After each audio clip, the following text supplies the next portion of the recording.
Olá pessoal, boa noite, bem-vindos aí ao palco What's the Next. É um grande prazer estar aqui com vocês. Galera, bora aqui pro palco, estou esperando vocês, vamos falar sobre inteligência artificial, privacidade e soberania de dados. Estou esperando todo mundo para cá que o assunto vai ser bem legal. Bom, pessoal, bem-vindos então. A gente vai falar sobre o futuro da inteligência artificial, alcançando privacidade e soberania com open source. Para isso nós temos aqui o Nick, que é o especialista. Já a gente vai Olá, pessoal. Se apresentar. O que a gente planejou para vocês, para que a gente consiga cumprir essa agenda de uma maneira muito rápida. Logo mais a gente vai falar quem somos, vocês vão me conhecer o Nick. A gente vai fazer uma dinâmica e eu preciso que vocês sejam bem participativos para que a nossa palestra seja legal, colaborativa e a gente consiga avançar aqui. Vamos trazer a inteligência artificial generativa enquanto conceito, open source e inteligência artificial, privacidade e modelos e dados, soberania e, por fim, aí uma conclusão que também contamos com vocês. Opa! Volta.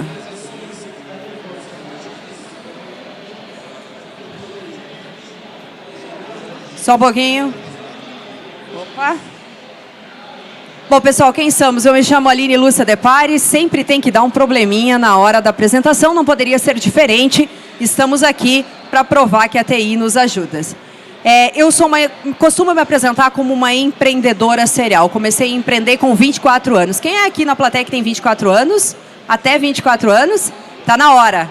É agora que vocês têm que começar. Está no momento certo. E desde o princípio, eu comecei empreendendo na área de tecnologia. Isso há 15 anos atrás. E naquela época, Java era uma tecnologia disruptiva. Bom, talvez a galera de 24 aí conheça ou conheça pouco.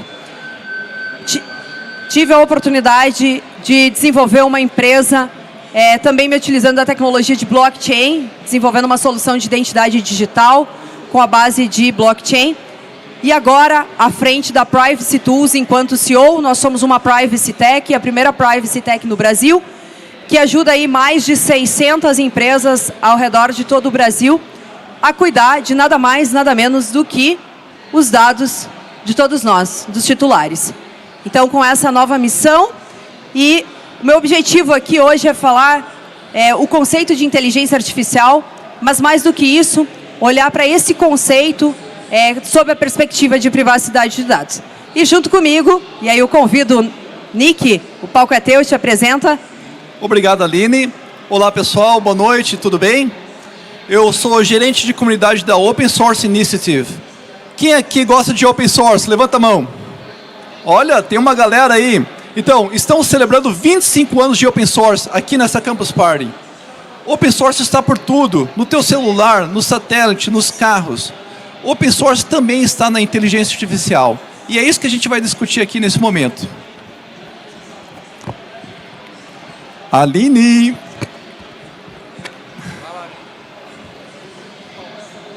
Meu microfone hoje está pedindo água, tá? Então a gente vai fazer a troca de microfone também. Bom, avançando aqui, e eu pedi para vocês que a gente teria um momento colaborativo. Então eu quero começar entendendo um pouquinho de quem está aqui nos acompanhando. Quem aqui está ouvindo a palavra ou inteligência artificial generativa pela primeira vez? Nobody. Ok. Quem aqui, então, já conhece inteligência artificial? Agora sim, não sejam tímidos. E quem aqui se utiliza de inteligência artificial para tomada de decisão no dia a dia, nas suas jornadas na empresa? Bacana. Bom, pessoal, quem está ouvindo pela primeira vez, vai ficar bastante comigo. Quem está conhecendo o conceito também comigo, e depois o Nick vai trazer aí com mais profundidade o assunto de inteligência artificial. Alô. Bom, pessoal, vocês estão vendo essa imagem aí? Nada mais, nada menos do que Elon Musk, né? E se Elon Musk vivesse em Marte, né? Achei fantástica essa resposta, né? Em especial esse bicho de estimação aí que foi gerado. Mas mais do que isso, a nave, e eu acredito que lá no fundo nós temos uma casa. Foi isso que nós pedimos no prompt. Ok, deixa eu descobrir. Opa! Bom, e se o Wall-E tivesse características de humano? Quem aqui já viu o Wall-E? Acho que todo mundo viu. Gente, eu gostei bastante dele aí com essas características, né? Eles conseguiram reproduzir o olhinho redondinho também. Ficou bem legal, né? Mas mais do que isso, e se o Coringa fosse uma princesa da Disney? Gosto mais do Coringa na sua versão normal aí. Vamos manter as princesas enquanto princesas, o Coringa enquanto Coringa e tá tudo bem.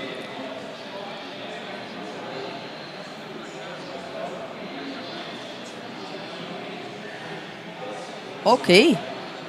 E por fim, não menos importante, se Harry Potter estivesse surfando na praia. Também aí temos uma imagem do Harry Potter. Então, pessoal, todas essas imagens elas foram criadas através de inteligência artificial, de plataforma de inteligência artificial generativa, que se utilizou de uma gigantesca base de dados, né, e de modelos pré-estabelecidos. Aqui a gente tem um pequeno diagrama demonstrando o que é isso. E aí tem uma pergunta, né? Qual é a capital da Alemanha? A capital da Alemanha é Berlim. Mas, de verdade, né? O que são esses dados de treinamento, né? O que a gente trata, né? O que a gente tem, né? São todos os dados que estão na rede. E a gente hoje, se a gente fosse avaliar para a primeira figura do Elon Musk, né? A gente olha para aquela figura, digita lá no prompt e a resposta aparece de maneira muito mágica. Essa é a sensação que a gente tem. Mas por trás de tudo isso, existe muita computação envolvida, mas mais do que isso. Elon Musk é ou não é uma figura pública? Existem muitas fotos do Elon Musk divulgadas na internet. Concordam comigo? E dito isso, fica fácil a gente criar uma figura do Elon Musk, com sua casa e seu cachorrinho de estimação direto de Marte. Mas, pessoal, se eu quisesse agora, aqui, junto com vocês, saber se o que eu estou falando, junto com o Nick, está agradando vocês. É possível? Sem dúvida. Eu poderia, de alguma maneira, tirar uma foto de todos os rostinhos de vocês, claro, se vocês tivessem me dado consentimento, eu tivesse uma base legal, uma finalidade, depois a gente fala de privacidade, mas eu poderia tirar uma foto, nesse momento, de todos os rostos de vocês, e conseguiria acompanhar quem está olhando para o celular, quem está dormindo na cadeira, quem está falando com o colega, quem está rindo para mim, valeu, não estou sozinha, obrigada, a partir do quê? De uma gigante base de dados pré-processada e já estabelecido padrões onde eu consigo entender que ela está feliz, que alguém está olhando o celular, que o outro está conversando com um colega, que alguém, inclusive, não quer mais olhar esse assunto porque não quer saber de inteligência artificial. Bom, preocupante. Mas vamos em frente. Tá difícil de ir em frente, mas tudo bem. Oh, voltou, foi 3 daí. Bom, dados de empresa. A gente vai falar, a gente falou que foi processada uma base gigante, né? E aí eu quero falar com vocês sobre os dados das empresas. Eu preciso gerar valor no final do dia. Essa base de dados sozinha, sem nada, ela já existe na internet, ela já está aí. Se vocês pesquisarem Aline Lúcia De Pares, vocês vão me encontrar no Wikipedia, vocês vão encontrar em diversos momentos a Aline. Mas eu preciso gerar valor, eu preciso entregar uma solução. E aí é que entra o fine tuning e que entra os modelos de linguagem. Obviamente o Nick vai explicar um pouquinho mais, mas eu vou trazer um exemplo para vocês. Quando vocês fazem um cadastro em qualquer novo portal, vocês vão treinando a máquina quando ele pergunta para vocês, seleciona lá o semáforo na imagem, e vocês vão lá e selecionam os semáforos. E, consequentemente, vocês vão refinando e treinando a máquina. Quem aqui na plateia é empreendedor? Ó, temos um. CAC é um problema na tua empresa? Custo de aquisição de cliente é um problema? CAC é um problema? Churn é um problema? É um problema pior ainda, né? Vamos pensar numa solução que a gente poderia se utilizar de toda essa base de dados, somada a todas as nossas informações que nós temos dos nossos clientes. Quando chegasse um chamado e a gente encontrasse no texto insatisfeito, é um possível churn? Será que eu devo fazer a jornada desse cliente igual eu faço com todos os outros? Eu não poderia encaminhar direto para o CS? Então eu começo a partir de uma base gigante, um modelo, adequar a necessidade e gerar valor para a minha empresa. Bom, dados de entrada é o prompt, é aquele pedido lá do Elon Musk vivendo em Marte.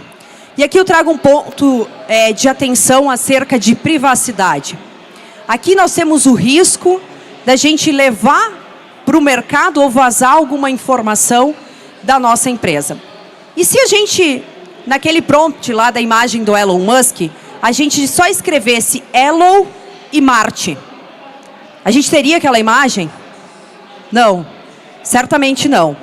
Então, o prompt ele é importante porque, primeiro, a gente tem que contextualizar a nossa demanda, o nosso requisito. Segundo, a gente precisa ter um cuidado com essa contextualização. Gente, vocês não podem fazer uma pergunta e subir uma lista de senhas. Porque na próxima pergunta, o cabelo vai lá e faz, e o que acontece? A minha senha está na rede. Então, vocês estão treinando constantemente a máquina. E aí, finalmente, a resposta, o Elon Musk em Marte, tá? Dito isso, eu vou deixar o nosso especialista, o Nick, dar aqui a sua contribuição para esse diagrama e explicar um pouquinho mais, e eu volto em seguida com vocês. Obrigado, Aline, pelo resumo. Agora a gente vai entrar mais adentro e explicar esse diagrama, um pouquinho mais técnico, ok? Então, obrigado. A gente aqui tem esses dados de treinamento, é uma grande quantidade de dados, uma grande quantidade mesmo. Para treinar um modelo, um Large Language Model, você precisa investir milhões de dólares. Apenas algumas empresas conseguem fazer isso. Isso é muito custoso. Por outro lado, a gente pode fazer o fine tuning. Isso daí qualquer empresa consegue fazer, até uma empresa pequena. O custo é muito menor. Então nós temos vários modelos aqui abertos, modelos que custaram muito para serem construídos, mas as empresas podem fazer esse fine tuning de cada um desses modelos para a sua empresa, para as suas necessidades. E essa é a beleza do open source. Existe outro fator também interessante. Você tem aqui uma questão de privacidade de dados. Quando você fornece os teus dados à tua empresa para fazer esse fine tuning, você tem que tomar cuidado que você não vai vazar dados privados. Então, esse é um cuidado especial. Existe também o prompt engineering. O que é prompt engineering? O prompt engineering é perfeito para atualizações em tempo real. Quando você faz esse fine tuning, é um processo um pouquinho mais custoso, sim, mas o fine tuning você consegue pegar os dados direto que estão ali sendo gerados e fazer aquela pesquisa.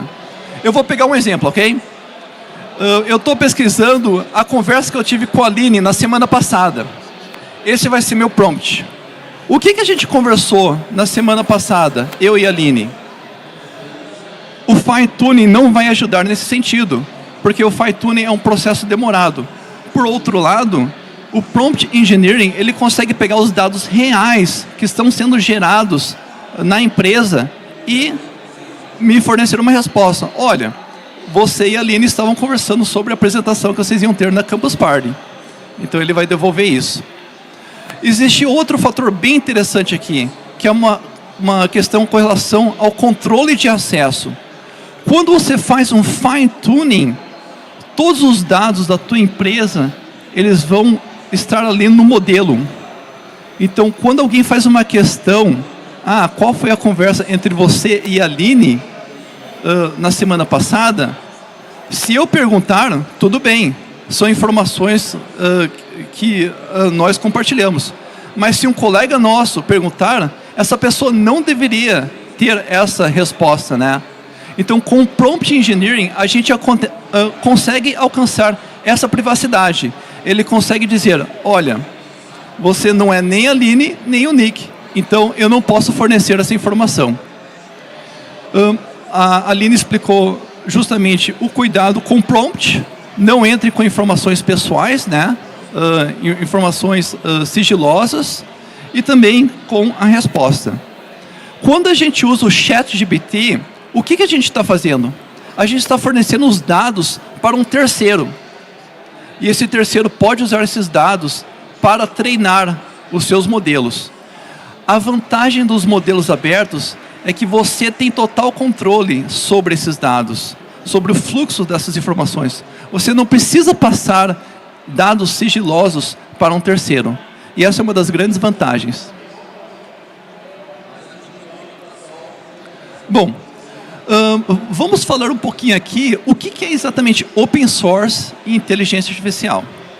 Open source é quando você consegue ver o código, então o código aberto, mas na questão de inteligência artificial, você também tem que ver os dados. Os dados têm que ser abertos. Os modelos também têm que ser abertos. E os pesos. Então é muito mais do que apenas o código. Sendo o código aberto, tudo bem, é open source software. Mas toda essa gama precisa estar aberta também. A gente vê que existem várias ferramentas open source de inteligência artificial. Então aqui o ecossistema Python é rico nisso. Nós temos TensorFlow, PyTorch, que são ferramentas de deep learning completamente open source.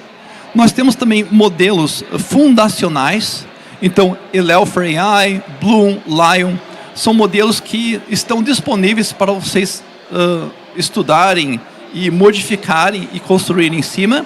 Esses modelos fundacionais são maiores. Existem também modelos menores, como o Dolly 2.0, Mosaic, entre outros. Então, tudo isso daí está disponível na Hugging Face. Quem aqui já ouviu falar em Hugging Face? Olha, tem uma galera, legal. Então, só para explicar, o que é Hugging Face? É um GitHub para modelos. Você consegue ir lá no Hugging Face e aqui você consegue ver todos os modelos open source que você pode baixar, treinar, fazer fine tuning e construir em cima disso. O Hugging Face é muito bacana. Quem não conhece, vale a pena dar uma olhada.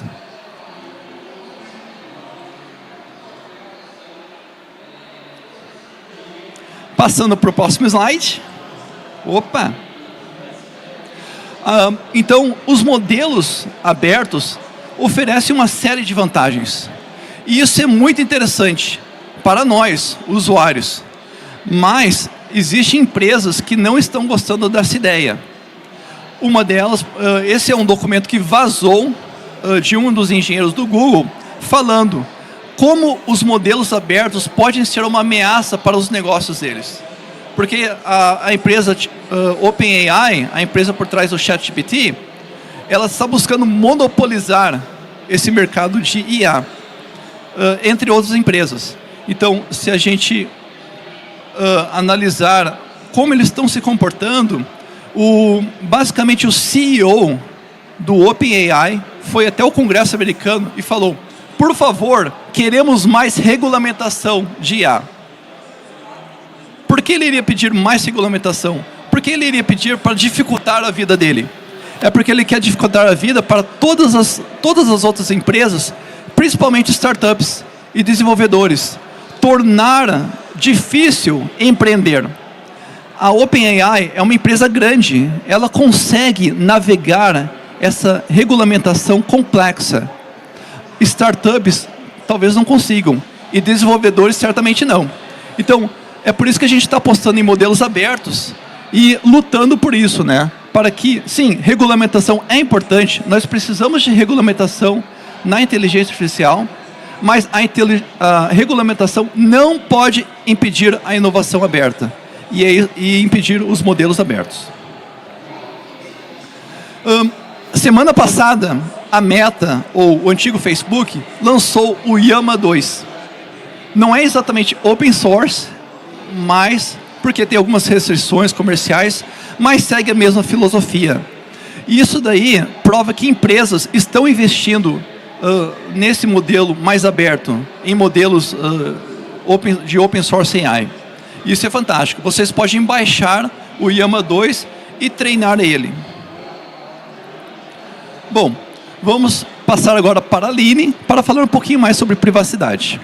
Obrigada, Nick. Bom, vamos voltar para esse assunto que, embora a inteligência artificial esteja aí nos Trend Topics, a gente também tem que olhar para questões de privacidade, em especial aqui no Brasil. Eu vou trazer alguns tópicos, né, para a gente analisar.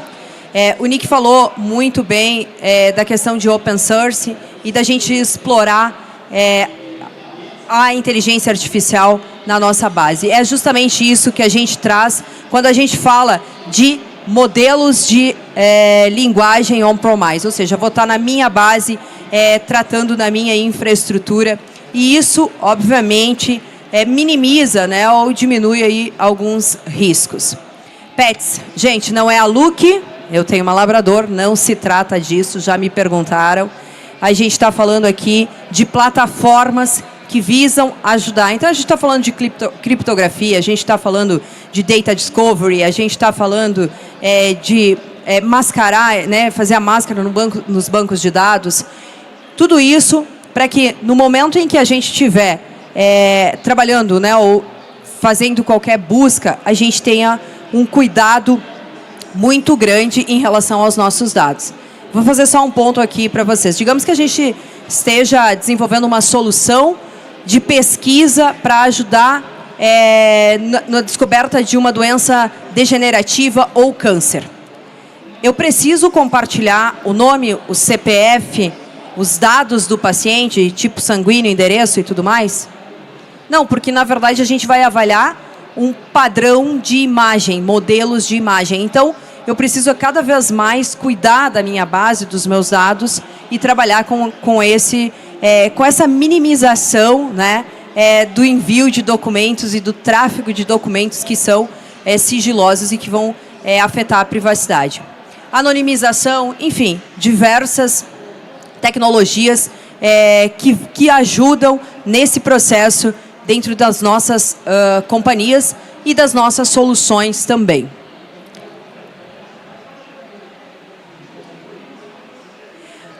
Armazenamento de dados seguro. Voltamos à pauta de ter o cuidado com os dados. Não basta eu ter um investimento altíssimo em plataformas, em pets, se no final do dia o meu banco de dados ele não está seguro, não está sendo armazenado da maneira correta. Então, a gente também precisa olhar para esse contexto. Controle de monitoramento de acesso. Gente, chega de lista de senha por WhatsApp, tá? Deu. Acabou o post-it na máquina, né? Eu acho que ninguém mais usa. Mas agora mudou. Opa, tem alguém aí apontando para o colega. Ei, ai, ai. Que a gente faz com isso? Então, assim, acabou aí o post-it lá penduradinho, coladinho na máquina. E a gente começa numa nova fase compartilhando uma lista via WhatsApp. Não adianta nada eu fazer um investimento em criptografia, em data discovery, em anonimização, se eu estou compartilhando minha senha para um grande grupo e isso está disponível, né? E auditoria, né? É bem importante que a gente faça auditoria. Existe um modelo que é Explainable AI, que é justamente para questionar se esse algoritmo é limpo. E, por exemplo, no contexto de privacidade, digamos que vazou alguma informação e há um questionamento. E aí a empresa tem todo esse controle, essa auditoria e demonstra, né, que no final do dia não se utilizou das informações para entregar essa resposta. Então, existem hoje já diversas iniciativas, no momento em que vocês começarem a desenvolver as plataformas de vocês, para cuidar nesse contexto de privacidade, olhando para a inteligência artificial. E aí, pessoal, falando um pouquinho sobre a questão que vem sendo muito debatida, e algumas empresas, em alguns momentos, as pessoas perguntam, E aí, vão proibir ou não vão proibir? Será que vai dar ou não vai dar? O Brasil vai se posicionar como? Como é que vai ser em relação à inteligência artificial? Eu acho que, na minha opinião, e aí a Aline está falando aqui, é um caminho sem volta. A gente percebe que inteligência artificial vem para acelerar a tomada de decisão, para minimizar custo, para melhorar uma série de segmentos hoje e otimizar. Então, vejo como algo muito positivo, desde que, obviamente, utilizado com todos os cuidados que a gente vem falando aqui. Falando um pouquinho mais de privacidade, aqui no Brasil a gente não tem hoje uma previsão legal. A Autoridade Nacional de Proteção de Dados recentemente iniciou um projeto de lei falando sobre o assunto, mas ainda não está regulamentado.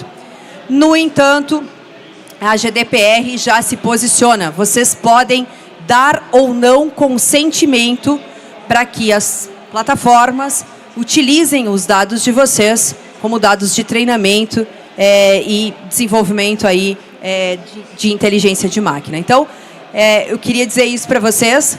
Observem, recentemente, a nova rede social, o Threads, já lançou a sua política de dados, né, de consentimento, avisando lá, nós vamos utilizar os teus dados para fins de inteligência artificial. Então, façam a leitura, né, desses documentos, porque mais do que nunca esse assunto está à nossa porta e o direito à privacidade é um direito fundamental reconhecido pela ONU. Então, aproveitem esse direito, façam uso desse presente que vocês já receberam. Perfeito. Obrigado, Aline. Bom, agora vamos voltar um pouquinho sobre os modelos abertos, sobre open source. Existe uma série de vantagens à utilização de modelos abertos. Um deles é a transparência. A transparência do modelo, dos dados, do código. Então, está sendo representado aqui por essa imagem, que obviamente foi criada usando o modelo aberto, Stability AI, e a gente consegue enxergar o coração dessa máquina. A gente consegue enxergar como que isso está funcionando. Está passando essa transparência. E isso é muito importante. Isso também ajuda a evitar lock-ins. Quando você desenvolve toda uma solução em cima de modelos fechados, se aquele modelo muda, você está preso a ele. Se você tem um modelo aberto, você pode adaptar ele da forma como você quiser. Se, vamos supor, alguém está usando o ChatGPT e de repente o OpenAI decide aumentar os preços para acessar aquela API, você não tem alternativa se você construiu tudo em cima daquilo. Mas usando modelos abertos, sim, você tem total controle sobre aquilo, total soberania. Além disso, você tem maior segurança, porque evita esse modelo black box.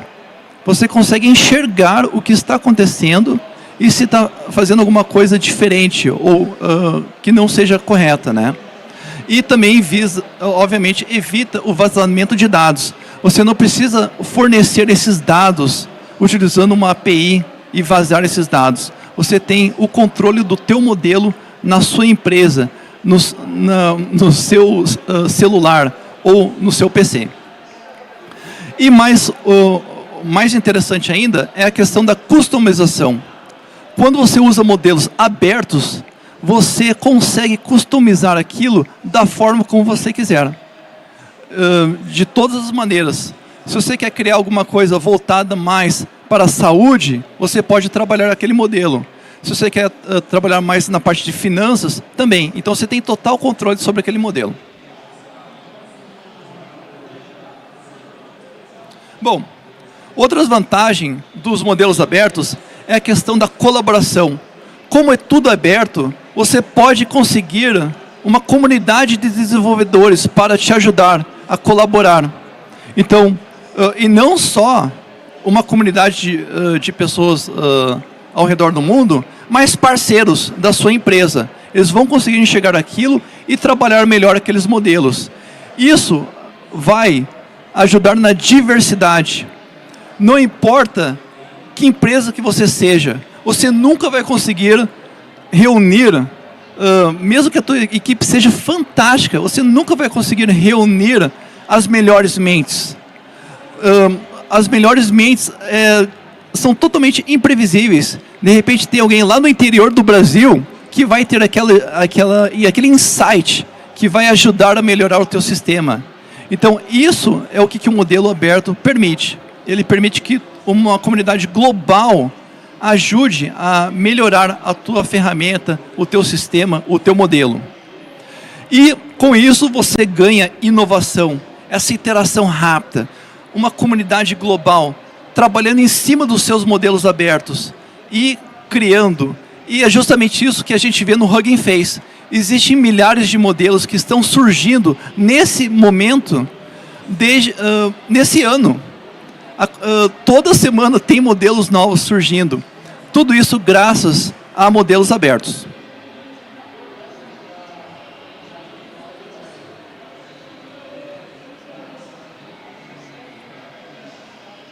Bom, e destacando mais vantagens, modelos abertos permitem a interoperabilidade. Você tem os seus modelos e você consegue integrar eles com os seus sistemas. Isso é fantástico. Além também de uma redução de custos quando você tem uma larga escala e permite também, se esses modelos estão rodando na sua empresa internamente, você também vai ganhar em termos de performance, porque está tudo rodando localmente. Bom, aqui eu vou traduzir isso daqui, está em inglês.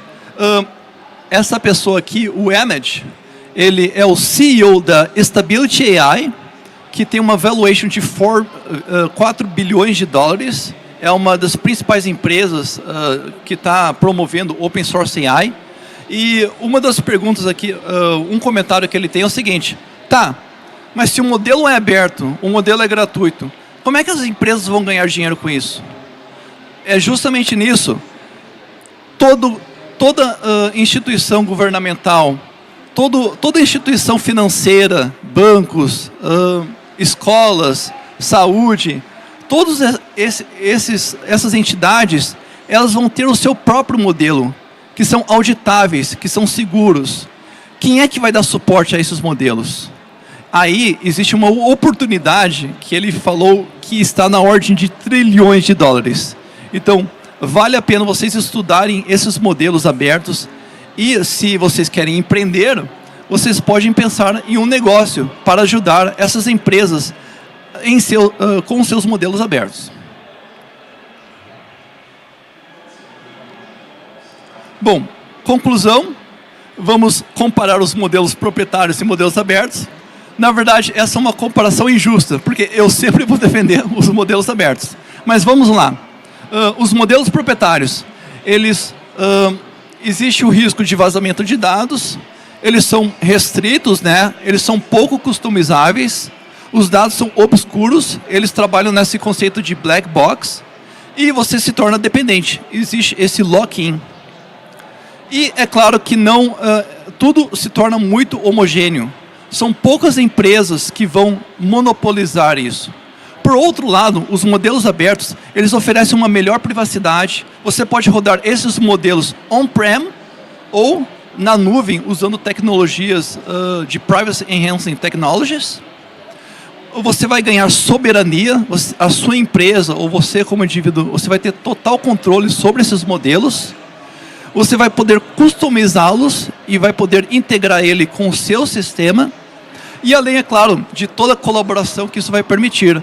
Você vai conseguir você vai permitir chamar uma comunidade global de desenvolvedores, cientistas, pesquisadores, amadores, que vão trabalhar em cima disso e criar modelos mais diversos. Então, realmente uma série de vantagens. Aproveitando aqui, então, no início eu falei que eu faço parte da Open Source Initiative. Essa é uma organização sem fins lucrativos que cunhou o termo Open Source há 25 anos atrás. E desde então estamos protegendo os interesses dos desenvolvedores, empresas e o modelo Open Source. Mas como é que a gente definiu o Open Source Software?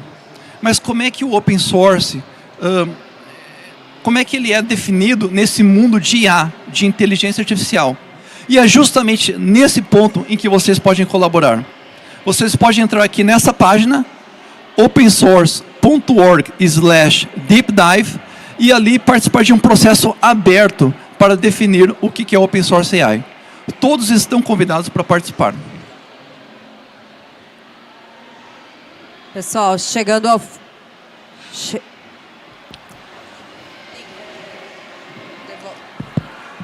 Acho que voltou. Chegando ao final, então, só para fechar, como eu falei desde o início, eu sou CEO da Privacy Tools, nós somos uma Privacy Tech, e hoje nós temos diversas ferramentas, uma plataforma justamente para ajudar nesse processo de cuidado com os dados do maior ativo hoje das empresas, que são os clientes, no caso, nós. E dito isso, encerrando aqui a nossa apresentação, a gente quer agradecer, vai ter uma participação super especial, então aí estão os nossos contatos. Muito obrigada ao time da Campus Party e todos vocês que nos acompanharam. Pessoal, não saiam ainda. O melhor está por vir. Então, a gente vai convidar aqui o Cabelo. É uma grande honra tê-lo aqui. E o Cabelo vai fazer uma demonstração de tudo que a gente falou usando Open Source. Então, Cabelo, por favor, fique à vontade. Obrigado, pessoal. Boa noite. É uma honra estar aqui ladeando com vocês.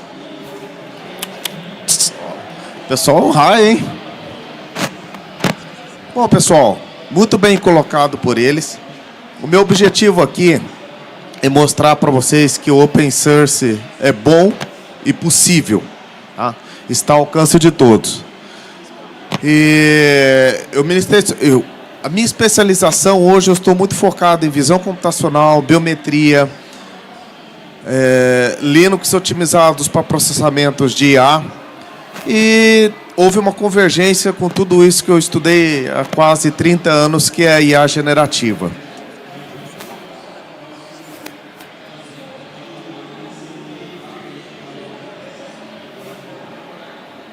Valeu. Como eu sempre coloco nesse slide, a única coisa que interessa é porque eu tenho apelido de Cabelo, já fui Jackson 5, então acho que justo o apelido, tá? O resto não agrega nada. Não sou melhor que ninguém, mas estou 40 anos no setor de tecnologia, sempre com viés usar a tecnologia a serviço da humanidade.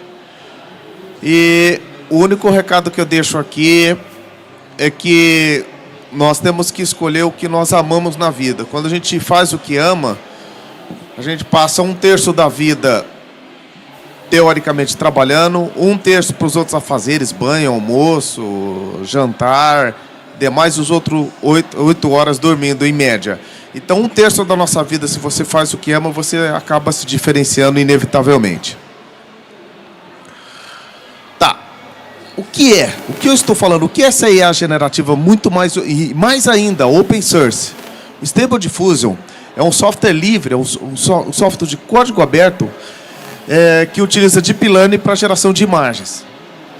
Ele usa a família de modelos de difusão, muito diferente de outros modelos de Deep Learning, como as redes neurais convolucionais e outros.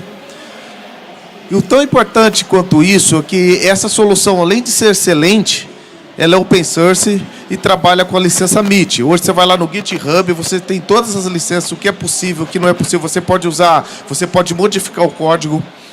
E graças a essa modificação que hoje nós conseguimos utilizar essa solução nos mais últimos hardwares liberados em diversos tipos de aceleradores. Por exemplo, hoje quando nós utilizamos IA generativa, é muito comum utilizarmos CUDA e NVIDIA. E tem outros aceleradores. Os outros aceleradores já são compatíveis com essa tecnologia por ser open source. Quer dizer, a comunidade já trabalhou em cima, já existe fork e tudo mais. Podemos distribuir, modificar, entre outros.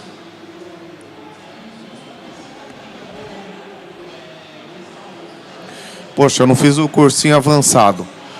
O que ele faz? Cara, ele gera imagens de altíssima qualidade que não existe, a partir de determinadas palavras enviadas pelo prompt. Nesse caso, eu pedi para criar um gato laranja lendo um livro pintado por Van Gogh, no estilo Van Gogh. E o mais interessante é que toda vez que eu solicitar uma nova geração, uma nova imagem será gerada, nunca será a mesma imagem. Entretanto, eu posso anotar a semente, um número que é denominado semente, que eu posso gerar essa imagem, reproduzir essa imagem em uma outra máquina. É como se fosse um ID daquela geração. Prompt. O prompt praticamente ele é a entrada para geração em qualquer arquitetura generativa, independente de ser imagem ou texto. Mas uma coisa importante saber é que o prompt ele utiliza um encoder que transforma, ele transforma essas entradas, essas palavras, essas requisições num formato em que os neurônios de entradas das redes convolucionais, que vai gerar a imagem, conseguem entender. Então, praticamente cada palavra é representada por um vetor representativo, tá? Existe um algoritmo que transforma essas entradas em algo que a rede neural que vai fazer todo o looping de geração da imagem compreender, tá? Então, a CNN, ela entende apenas vetores de entrada. Então, entre o prompt e a geração da imagem, eu tenho esse encoder. Ok, além do prompt, essa solução permite que com traços primitivos seja possível gerar novas imagens. Então, eu pego imagens primitivas com poucos traços e consigo gerar uma outra imagem tomando como base um rascunho. Tão importante quanto isso, eu posso modificar a imagem, eu posso criar uma máscara e substituir o objeto da imagem principal por um outro objeto. Nesse caso, eu selecionei o cachorro e pedi para trocar por um gato. Eu posso remover um determinado objeto, um determinado sujeito da cena. A última versão, ela chegou no nível de realismo impressionante. Essa imagem foi gerada hoje, antes de eu vir aqui para Campus Party. O nível de realismo está cada vez mais impressionante. E como foi falado anteriormente, isso é graças aos modelos gratuitos. Esses repositórios de modelos gratuitos, eu tenho modelos especializados em cada tipo de imagem específica. Se eu quero, por exemplo, criar imagens de gatos, eu tenho modelos que geram gatos muito realistas. Outra coisa muito bacana, eu fazer upscale. Eu gero uma imagem 512 por 512 e de repente eu quero levar isso para gráfica e imprimir. O aumento de resolução é impressionante. Se vocês analisarem aqui a imagem original, depois que ela foi submetida ao algoritmo, o nível de detalhes que nós conseguimos, aumentando a resolução através da IA generativa, é impressionante. Eu já peguei imagens reais, antigas, digitalizadas em scanners da década de 90 e aumentei a resolução e fiquei impressionado com o resultado. Eu consigo estender a área de uma determinada figura. Então, se eu tenho uma foto e eu quero criar um ambiente em volta dessa imagem inicial, eu consigo isso estendendo a imagem. Tá? Chama Outpoint. Esse recurso também é muito impressionante. Eu posso gerar diversas extensões daquela figura, daquela região, daquela imagem. Para vocês entenderem como o conceito que funciona, nós temos que criar um ruído, que eles chamam de ruído latente inicial. É como se eu pegasse um lápis, vários lápis, e criasse pontos na folha. E a partir desses pontos, a rede neural convolucional vai agrupando isso e gerando a imagem que foi solicitada pelo prompt. Só que, quando eu gero o meu ruído latente inicial, ele gera um código. Então, aquela imagem que eu mostrei anteriormente para vocês, eu tenho um código de semente. Se eu pegar aquele código e replicar na minha máquina, eu gero e colocar os mesmos parâmetros no prompt, eu vou gerar a mesma imagem no meu computador. Se eu não deixar parâmetro algum na semente, ele vai gerar sempre uma nova imagem aleatória. Ok. Durante esse processo, a partir do momento que eu gerei os pontos, os ruídos, eu começo o processo de geração dentro da inferência na minha rede convolucional. E quanto maior o número... quanto maior, não. Isso é muito comum em IA. O valor default da quantidade de passos de inferência, por padrão, é 50. Se eu uso o número 10, eu tenho muitas deformações na imagem inicial. E conforme eu vou aumentando os números, a quantidade de passos que a inferência fica recalculando, fica ajustando a imagem, eu vou melhorando a imagem. Nós podemos ver nitidamente, com 50 passos, o resultado final comparado a 20 passos.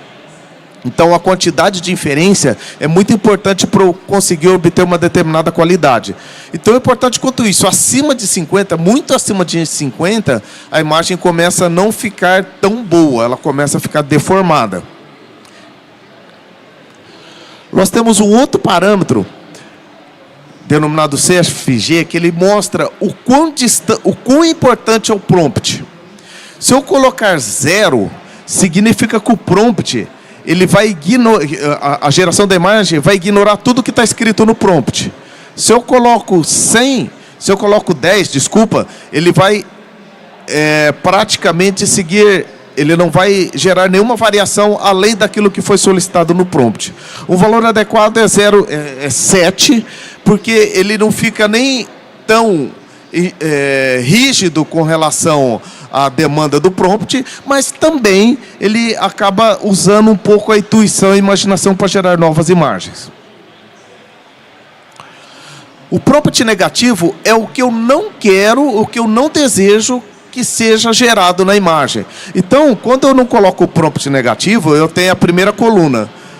E aí, conforme eu não quero deformação, o que eu não quero que apareça na imagem, eu vou colocando no prompt negativo. Por exemplo, se eu peço uma imagem de um homem, e se eu não quero barba, eu coloco no prompt negativo barba. Ele irá gerar a imagem de um homem sem barba. Aqui a interface web, onde informa os principais parâmetros que são trabalhados. A quantidade de step, o looping, o CFG 07 e a semente. Quando está -1, ele vai gerar imagens aleatórias. Então, é muito simples utilizar. Basta clicar naquele botão laranja lá, que ele gerou essa imagem. Num nível de realismo impressionante.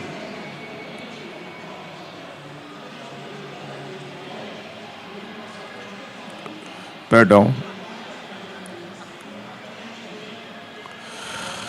Existem vários recursos extras que, por ser open source, todo dia tem um novo recurso dentro desses softwares, desses projetos.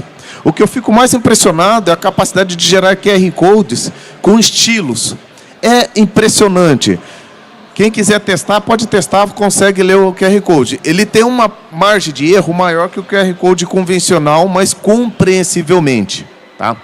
Então, isso mostra o potencial do software livre, porque, como o código aberto, ficou muito fácil incluir recursos extras de gerações para o motor generativo. O outro ponto importante é a capacidade de incluir a visão computacional como recurso extra na rotina generativa do CNN, na rotina generativa do CNN, das redes neurais convolucionais. Com o algoritmo de detecção de esqueleto, eu consigo de maneira muito precisa, porque é muito difícil solicitar para um prompt a real pose de um determinado personagem, de uma determinada pessoa, de um determinado ator, ou seja o que for, até um cachorro. Então, eu posso ter uma pose inicial e, a partir dessa pose inicial, aplicar o algoritmo de detecção de esqueleto e, assim, sucessivamente, criar a nova imagem que eu desejo. De última mão,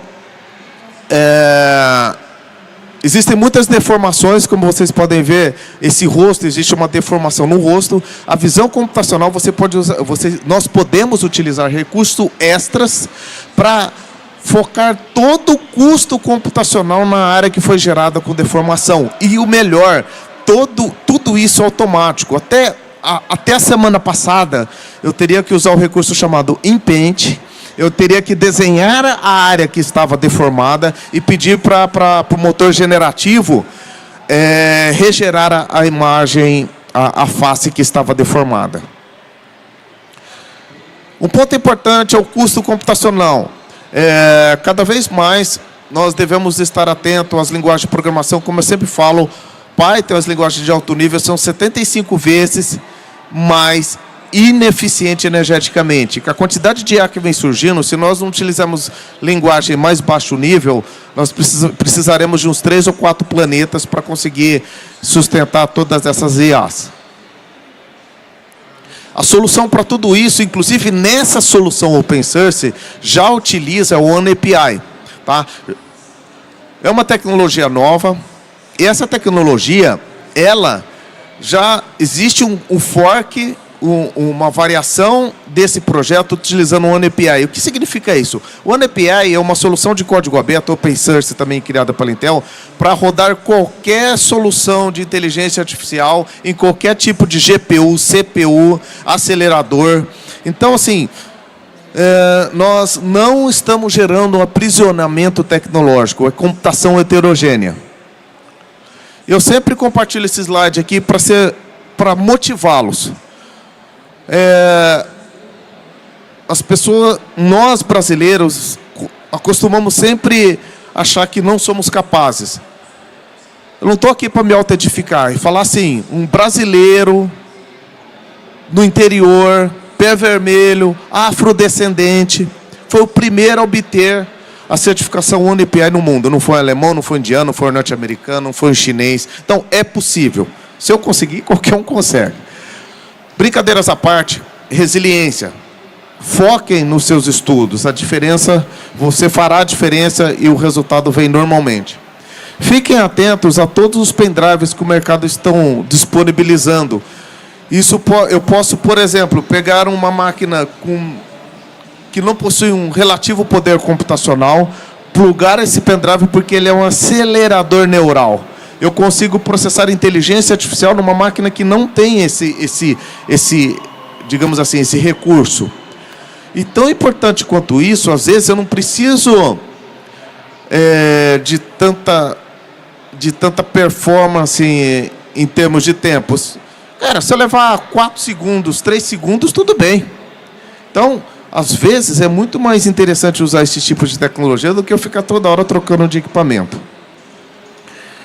Existem muitas linhas de GPU e de hardware. O que eu defendo aqui é não ter um favoritismo tecnológico. Dominem o hardware. Hoje, é muito fácil clicar Next, Next, Finish. Vocês precisam entender o que está acontecendo debaixo do capô. Só assim teremos supremacia sobre o que estamos fazendo.